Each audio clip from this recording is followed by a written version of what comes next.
bring a prostitute from another tribe? With a child? Do you want to shame us?" Victor tried to speak, but his father shouted, "Never bring that woman to our home again. Never.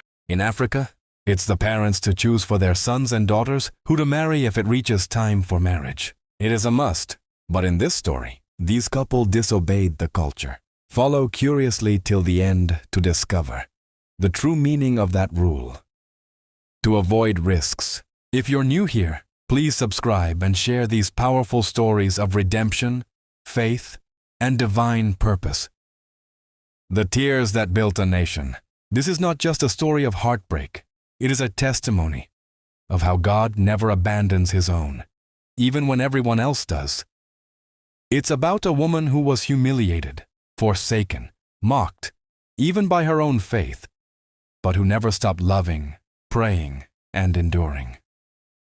Her name was Rebecca, from rural Nigeria, whose suffering turned into a legacy. Rebecca was 20 when she left her quiet village in western Nigeria, carrying 2 worn-out bags and a mother's teary prayer. A first-year university student studying education, she was shy, humble, and deeply spiritual. Her dream was to become a teacher, not for fame, but to change lives and take care of the woman who had raised her alone. Before she left, her mother sat her down under the avocado tree in their compound. "My daughter," her mother whispered, holding her hand tightly, "swear to me. Promise me, no man will touch you before marriage. You must keep yourself. You must never disappoint me, no matter how kind or good he may seem." With tears sliding down her cheeks, Rebecca nodded. "Mama, I swear, I will never let you down." That vow became her compass. But life in the city doesn't always respect promises made in the village. Rebecca met Chinedu in the library, during her second week at the university. She was seated in the corner, flipping through a tattered textbook on educational psychology. Chinedu, tall with a gentle voice and confident walk, approached the same row. He noticed the strain on her face as she struggled with her notes. "Excuse me," he said politely. "I couldn't help but notice. We're reading from the same book. Mind if I sit?" Rebecca glanced up, surprised by his politeness. "No, no problem." "You look focused. Are you in final year?" He smiled. "First year," she replied softly. "Education." "Ah, a teacher in the making. I like that," he said. "I'm Chinedu, engineering student." "Rebecca," she replied. He offered a small handshake. His hands were warm. The blossoming friendship. From that day they kept meeting, first by chance, then by habit. They often found themselves in the same library corner, at the same time. One rainy afternoon, Rebecca rushed in drenched. Her thin sweater clung to her body. Chinedu offered his jacket without a word. "You'll catch a cold," he said. "Thank you," she whispered, her lips trembling. They talked about their childhoods. Chinedu shared stories of Lagos, of busy streets, smoky kitchens, and his mother's laughter. Rebecca spoke of village sunsets, firewood cooking, and her little brother who died at birth. He listened like her words mattered. He never looked at her like a poor village girl. When Rebecca struggled with tuition, Chinedu quietly paid part of her semester, fee through a mutual friend, never mentioning it.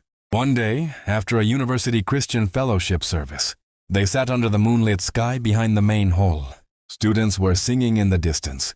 Chinedu turned to her, voice trembling. "Rebecca, I've never met a girl like you. Your heart is so different. You're not like the others. You make me want to be better. I want to marry you, Rebecca. Not today, not next week, but someday." Rebecca looked away, her heart beating fast. "You don't understand," she said, barely above a whisper. "I made a promise to my mother that I wouldn't sleep with any man before marriage." Chinedu moved closer, but respectfully. "I'm not asking for your body. I'm asking for your heart." Months passed. They grew closer, shared meals, helped each other study, prayed together, and slowly Rebecca's wall crumbled. One evening he found her crying outside her hostel. Her landlord had threatened to throw her out due to unpaid rent. She tried to hide her tears, but he knelt before her. "Rebecca," he said, holding her hand, "you don't have to suffer alone. I'm here." That night, in his quiet room, comfort turned into emotion. Emotion turned into a kiss, and the kiss turned into silence. When it was over, Rebecca lay still, facing the wall. "I'm sorry," she whispered. "I broke my promise." Chinedu pulled her close. "No, don't be sorry. I will marry you. I swear on my life." In her second year, Rebecca discovered she was pregnant. "Chinedu, I need you to come visit my mother," she told him one evening. "If she hears this from someone else, she'll die." He looked pained. "Rebecca, I love you, but I can't go now. I'm finishing my final semester. I'll return to Ghana after graduation. I promise I'll come back for you. For our child." She stared at him, shocked. "Come back when?" 10 years. Just 10 years. I have things to handle back home, but I'll never stop loving you." Rebecca sobbed, holding her belly. "You're choosing for both of us. You didn't even ask me." And then he left. No calls, no support, nothing but silence. Rebecca, now 5 months pregnant, hid from the world. She began washing plates in restaurants after lectures. She stopped answering her mother's calls. When her son was born, she named him Nathaniel, a name meaning God has given. She graduated silently. No celebration, no hope, just pain. But deep inside her was a fire. "I may be forgotten, but I won't fail. Not for me, but for my child." What do you do when the man who once held your hands disappears before the baby is born? Rebecca thought it couldn't get worse, but life was about to tear her even deeper. 2 years had passed since Chinedu vanished. Rebecca had graduated, but life didn't reward her. She worked as a teacher at a dusty primary school in a slum, earning just enough to buy soap and porridge. Nathaniel was now 2 years old, bright, curious, and always hungry. She often looked into his eyes and whispered, "If it wasn't for you, I wouldn't be here." Her shoes were torn, her mattress was on the floor, but her spirit still breathing. Then, one day, while returning from work with a sack of tomatoes on her back, she met Victor, a tall, light-skinned man in a clean car that had stopped to offer her a lift from the rain. Miss Teacher, let me drop you. You'll catch pneumonia like that," he said gently, leaning across the seat. "No, thank you, sir. I'll be fine," she said, avoiding eye contact. "You teach at Springlight Primary, right? I'm doing a project there next week. Come on, just this once." Reluctantly, she entered the car, and unknowingly, her heart's next battlefield. Victor was different. He was from the southwestern region, educated and successful, working with an NGO and managing projects in rural schools. After their first encounter, he began visiting the school more often, bringing resources and speaking to teachers. Rebecca caught his eye, again and again. One day, he brought her lunch and said, "Well, Rebecca, I know life has beaten you, but I see light in you. I see strength. I want to be part of your story. Will you let me?" She looked down at her torn skirt. "I'm a mother. I'm poor. I've been abandoned before. I'm not your type." Victor held her hand gently. "That doesn't scare me. I want to know your son. I want to be your man. If you allow me, I'll carry your pain." Rebecca cried that night, for the first time out of hope. Not heartbreak, the love that wasn't enough.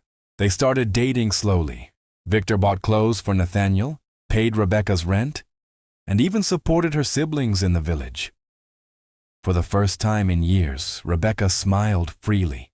She got pregnant again, and this time, it felt safe. "I want to meet your people," she said after 5 months. "And I've already told my parents about you," Victor replied. "I'll take you home next month." Rebecca prepared herself.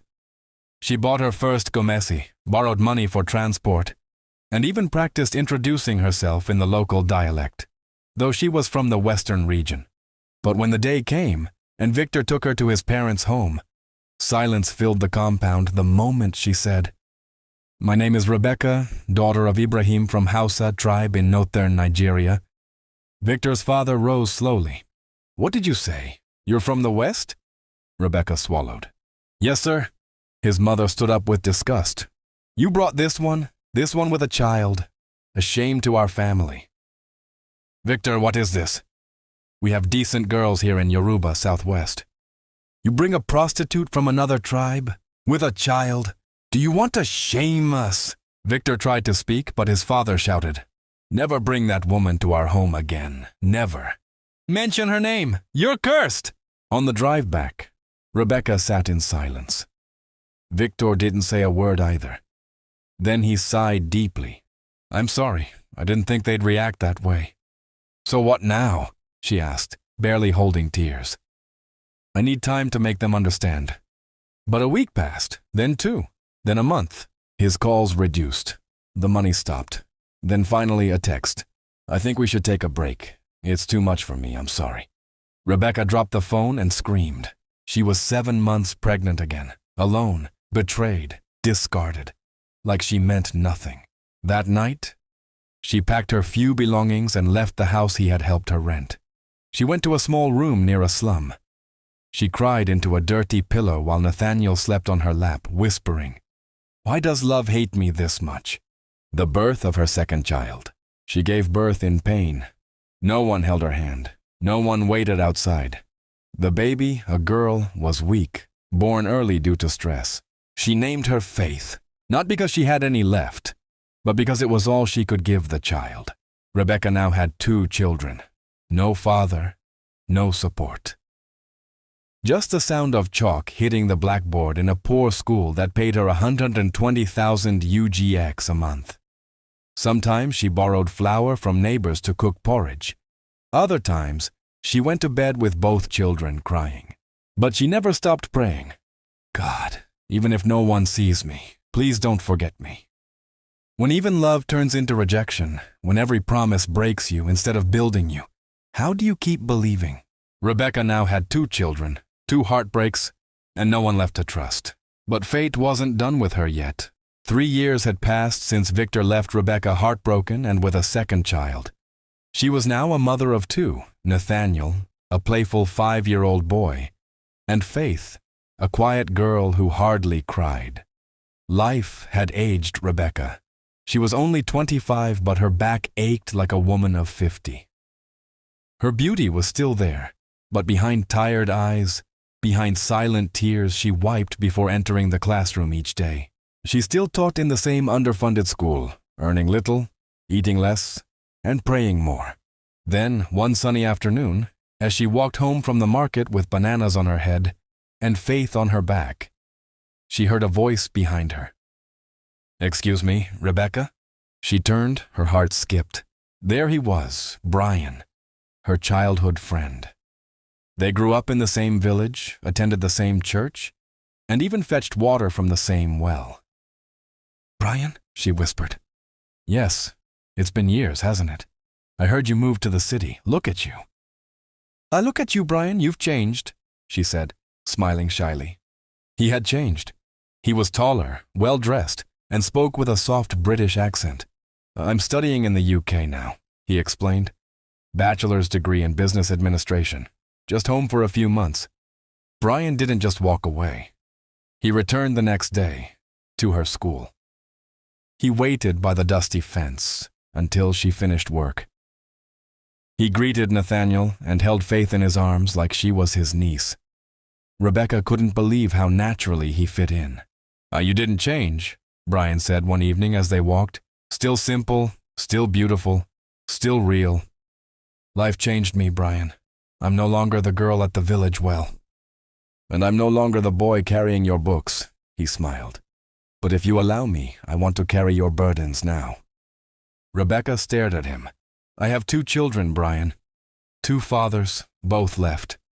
I don't even know if I'm worthy anymore. Let me decide that, he said. I know your heart. I knew it then, I see it now. Another hope, another flame. They began spending time together. Brian was kind. He never judged her. He laughed with her children. He paid her rent, bought food, and surprised her with clothes. After 2 months, he proposed they get serious. Rebecca, hesitant but hopeful, accepted. One evening, under the stars, he took her hands. And when I return to the UK, I'll come back for you. 5 months. That's all. We'll start a life together, marry, raise your children, and our child. Yes, she was pregnant again. This time she didn't cry. She believed she had found her safe place. I'll wait, Brian, but don't break me, she said. There's not much left to break. He promised. He swore. He kissed her forehead and said, "I'd rather lose the world than lose you." Brian returned to the UK.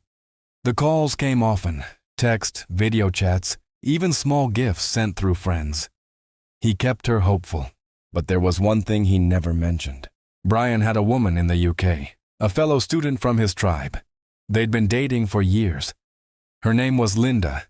Together they'd bought land, built a house, and even scheduled a wedding for December. Rebecca never knew. 5 months later, Brian returned to Nigeria. He didn't tell Rebecca immediately. He got a job in a government office, and even in a cruel twist of fate, was placed in the same organization where Rebecca now taught part-time. "Brian, you're back!" she cried when she saw him at the office. "Yes, my love, and soon everything will be better," he said, holding her tight. But that was a lie. 2 weeks later, rumors spread. A big wedding, an expensive hotel, a bride flown in from the UK. But on the wedding day, a serpent twisted on the bride. Everyone was shocked. No one believed it, until the pastor revealed, "Pastor, the groom has another wife, but he has refused to disclose, so the serpent acted as a messenger." Some staff whispered, "Isn't that Rebecca's man?" Rebecca heard, but she didn't believe until one morning she saw the photos. Brian, smiling, in a golden tuxedo. Linda, dressed in white lace, holding his arm. Rebecca collapsed. She was 7 months pregnant. She confronted him after work. She stood in the office corridor, trembling. "Brian, tell me it's not true. Tell me this isn't happening." He looked down. "I'm sorry, Rebecca. I didn't plan to hurt you." "You married another woman while I carry your child?" she cried. "It was arranged before you. My parents, her parents, the house, everything." "Then why come to me? Why make me hope?" She sobbed, clinging to the wall for strength. "Because I loved you," he whispered. "But I had to choose the life already waiting for me." He walked away, and once again, Rebecca was left, carrying a child and holding pieces of her heart. She tried to terminate the pregnancy. It failed. She drank local herbs. She even tried walking long distances. But the baby stayed. She gave birth to a daughter, alone. She named her Mercy. 3 children, 3 fathers, 3 heartbreaks. Rebecca lived in a single room. Her salary could barely buy flour. Her children grew up watching their mother cry into a torn pillow each night. But still, she taught. Still, she loved her children. And still, she prayed, "God, if you see me, please, end this cycle." 20 years later, time passed. The world forgot Rebecca, but her story never stopped moving. Nathaniel turned 20, a fine young man, respectful and intelligent. Faith was 18, quiet but sharp. Mercy was now 17, a girl with her mother's fire in her eyes. They lived in the same small town, still in the same house Rebecca had first rented when Victor left her. Life was still hard, but the children had grown up knowing one thing. Love lived in their home. Rebecca had never told them the full truth about their fathers, only that they left, that she stayed, that they survived. She never blamed anyone. She just worked, washing clothes, teaching, cooking on charcoal, and praying every night with swollen knees. But when Mercy finished her final exams, life took a strange turn. The letter that changed everything. Mercy, brilliant and driven, scored highly in her national exams. She qualified for university. Rebecca was both proud and broken. "Mom," Mercy said, holding her admission letter, "I need $3 million for tuition. I know it's a lot, but I believe I can do this." Rebecca nodded, tears streaming. "I know, my child, I know you can, but I don't have it." That night, Rebecca didn't sleep. She looked at her daughter's shoes, torn, her uniform faded, her ambition burning. That same week, she made the hardest decision of her life, meeting the man again. Rebecca found out where Brian now lived, a rich part of the city. She took a boda early in the morning and walked up to the gate. The guard stared at her. "I need to see Mr. Brian, please. Tell him it's Rebecca." Brian came out 20 minutes later, surprised. His belly was bigger now, his hair gray, but his eyes still familiar. "Rebecca, what are you doing here?" he asked. I came to ask for your help, not for me, for your daughter. She got into university. She needs tuition." Brian stood quietly. "Is she mine?" he asked. "Yes, you left me 7 months pregnant, Brian. You never looked back." He took a deep breath. "Let her come. I want to see her." Rebecca nodded, her voice shaking. "Just please don't hurt her like you hurt me." Mercy meets her father. When Mercy visited Brian's home, his wife, Linda, was shocked. "Who's this girl?" she asked coldly. Brian cleared his throat. "She's my daughter." Linda's face dropped. "With who?" "Rebecca." Linda stormed into the house. But Brian looked at Mercy, really looked, and said, "You look like her, but there's something else. You look like me." He paid the tuition, bought her new clothes, a suitcase, gave her a smartphone, and a promise. "Go study. If you need anything, call me." Mercy didn't know whether to trust him, but for now, she had school. At the university, Mercy thrived. She studied law, got good grades. Brian sent her money quietly. But back home, Rebecca was sinking. Her body was weak. Her hands were swollen from washing clothes all day. She hadn't seen Brian in months. He hadn't checked on Nathaniel or Faith, only Mercy. One day, Rebecca received a phone call from Linda. "Stay away from my family," she hissed. "I don't want your family," Rebecca replied softly. "Only a future for my child." "You trapped him once. It won't work again." Rebecca hung up, tears in her eyes. The reversal of fortune. Years passed. Mercy graduated with honors. She was offered a job in a top law firm. She moved into her own apartment. Bought Rebecca a bed, her first ever real bed. One evening, while Mercy visited home, she found her mother washing clothes outside. "Mama, stop this," she said. "Let me take care of you now." Rebecca looked at her daughter. "Are you sure?" "Yes, Mom. Because of your tears, I now know how to fight. Because of your pain, I now know my purpose." Meanwhile, Brian and Linda's children, 2 boys, had dropped out of school. One was doing drugs, the other had just been arrested. Brian sat on the couch one night, shaking his head. "Mercy is the only one who made it," he whispered. Linda snapped. "She's not even mine, and now she's all you talk about." Brian got up, took his car keys, and left. He drove straight to Rebecca's house. He knocked. Rebecca opened. "Brian, what are you doing here?" He knelt. "I came to say, I'm sorry." She stared at him, shocked. "After all these years?" "I chose wrong. I left you with pain. But God didn't forget you. You raised a queen. And now, I want to marry you." Rebecca didn't answer. She looked down at her hands, still stained with soap and water. Then at Brian, on his knees. The same man who once walked away from her when she was pregnant and alone. "I prayed every night, Brian, but not for this. Not for you. I prayed that one day, Smile, I would heal." She closed the door. Inside, her 3 children sat waiting for her. They had made tea, set the table.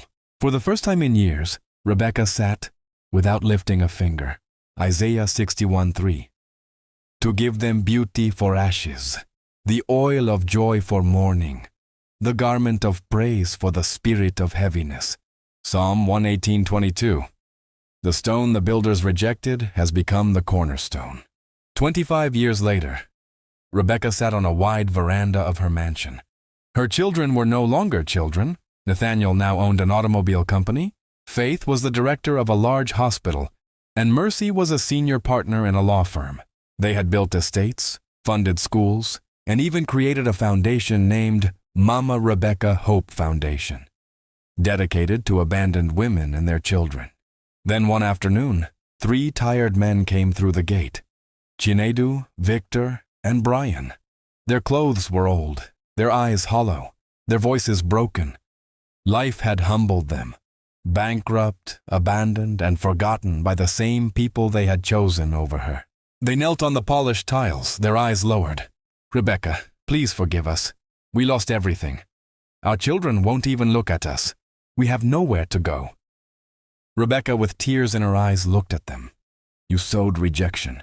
You harvested shame. But I sowed tears, and I reaped a generation of honor." Her children stood behind her. Tall, proud, rich, and silent. Rebecca breathed deeply. You may stay, not because you deserve it, but because my God is merciful, and because my children are not your punishment. They are my testimony. The men wept. Isaiah 61:3 had come alive. God had turned her ashes into beauty, her mourning into joy. Psalm 118:22 echoed in that home. The woman they rejected, mocked, and walked away from had become the very foundation they needed. Rebecca forgave, but never forgot. She had been broken, forgotten, used, but she rose with dignity. Lesson: never despise the broken. They may be carrying heaven's promise. What man throws away, God raises up. Rejection is not the end. It may be the very beginning of your testimony. Let this story pierce your heart, for behind every silent mother washing plates is a future that even pain can't bury.